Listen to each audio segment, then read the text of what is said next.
कुत्ते वाला पट्टा डाला और मुझे वो जानलेवा हमला कर रहा था सीधा से। मैंने उसको, हमारे युवाओं को ये सोचना चाहिए कि हम भी कहीं जा कर के नौकरी करते हैं। उत्तराखंड का 70% युवा बाहर नौकरी करता है। कटवा है तू, कटवा कटवा बोल, कटवा आज के बाद नहीं आएगा इधर पे।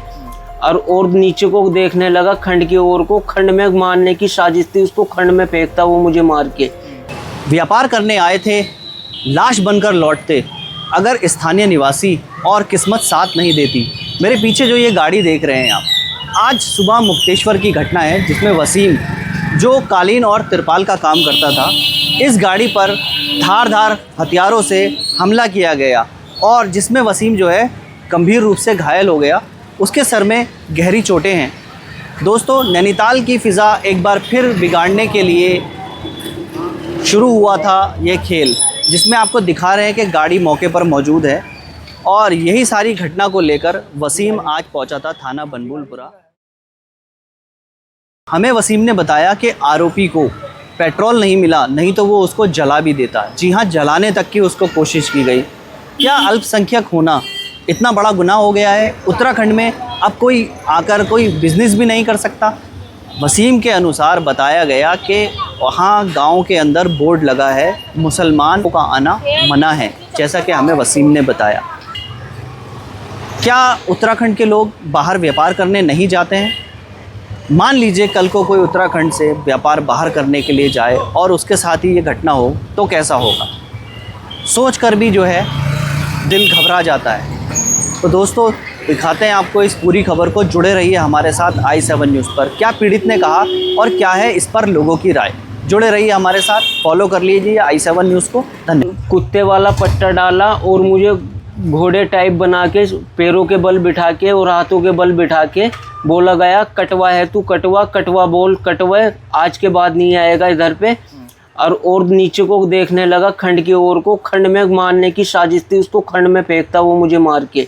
मेरा नाम मोहम्मद वसीम है। मैं खतौली निवासी रहने वाला हूँ, उत्तर प्रदेश, जिला मुजफ्फरनगर। यहाँ क्या काम करते हैं? यहाँ कालीन और तिरपालों का मेरा कारोबार है। फेरी करता हूँ।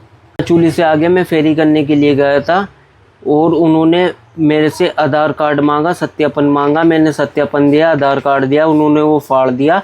फिर वहाँ आगे जाने के बाद गाड़ी के आगे पत्थर खड़े लगा के और पिकअप लगा के मेरे से फिर वहाँ मारपीट करी गई और मेरी पूरी गाड़ी तोड़ी गई। गाड़ी में आग लगाने की कोशिश भी करी गई। उन्हें पेट्रोल नहीं मिला तो फिर मेरे पे उन्होंने धारदार हथियार से वार किया।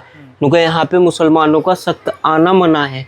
ये मेरे पाँव भी घायल कर रखे हैं।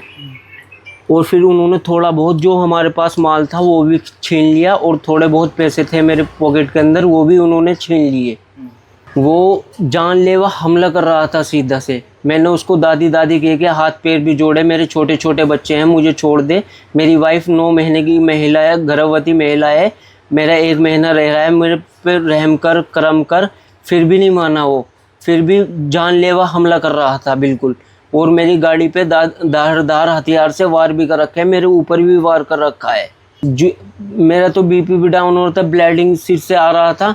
कैसे कैसे ये है कि धाना चूली तक पहुंचा। वहाँ जाके एक दुकानदार से पानी लिया और पानी लेके वहाँ से थोड़ा कंच पड़ा था मेरी गाड़ी की में पूरे में, और हाथों में भी मेरे कंच लगे हुए हैं। ये सब घायल होया हूँ मैं, कंच कंच कर रखा था उसने। तो आगे जाके मैंने गाड़ी को साफ़ की, थोड़ा रिस्क लिया और फिर मैंने सोचा, मेरा माइंड भी काम करना बंद कर रहा था। मैंने सोचा हल्द्वानी जाके इसके खिलाफ कार्रवाई करूंगा। वहाँ मैं सुरक्षित नहीं था, रास्ते में भी लोगों ने मुझे रोकने की कोशिश की। देखिए, उत्तराखंड जिस उद्देश्य से बना था कि यहाँ खुश रहेंगे, कारोबार करेंगे, छोटा स्टेट है, हमारे युवाओं को ये सोचना चाहिए कि हम भी कहीं जा कर के नौकरी करते हैं। उत्तराखंड का 70% युवा बाहर नौकरी करता है। यदि इस तरीके की घटनाएं और होती रहीं, उन लोगों के लिए सोचना पड़ेगा जो उत्तराखंड के बाहर कार्य करते हैं। अब डिस्ट्रिक्ट नैनीताल को हॉट बना दिया गया है बिल्कुल। यहाँ पर आम जनता तो है ही है। जब पुलिस के ऊपर वार होता है तब तगड़ा एक्शन नहीं लेती है सरकार, प्रशासन। अगर दंगाइयों के ऊपर दंगाइयों जैसा प्रहार करे तो इस तरीके की घटना दोबारा नहीं हो सकती। जो भी आदमी मानवता को संसार करता है उसको दुखद घटना में गिनना चाहिए और उनके खिलाफ इतनी बड़ी कार्रवाई होनी चाहिए कि आगे किसी भी बेगुनाह को इस तरीके से ना पीटा जाए, क्योंकि ये उत्तराखंड है, यहाँ गुलदस्ता है, सारे मजहबों के लोग रहते हैं और हमारे यहाँ के लोग हर स्टेट में कार्य करने जाते हैं, वो अपना आजीविका चलाते हैं, अपने बच्चों को पैसे पहुँचाते हैं। उनसे पूछिए जो लोग उत्तराखंड के बाहर सर्विस करते हैं कि अगर उनको कोई इस तरीके से रोकेगा, पीटेगा, मारेगा तब हमारा क्या रिएक्शन होना चाहिए। आज वही श्रेणी में हमारा प्रशासन खड़ा है कि प्रशासन जवाब देगा इस बात का कि वो क्या कार्रवाई करता है और इतनी कड़ी कार्रवाई होनी चाहिए। कोई भी हो, दंगाई को दंगाई समझा जाए। जिस तरीके से बनभूलपुरा के लोगों के ऊपर इन्होंने दंडात्मक कार्रवाई करी थी, इसी तरीके की जब तक कार्रवाई अदर लोगों पर नहीं होगी तो इनके हौसले बढ़ते जाएंगे। आज जनता है, पुलिस है, इनके लिए सब बराबर हो चुके हैं, ये किसी को भी हाथ उठा देंगे धर्म पूछकर।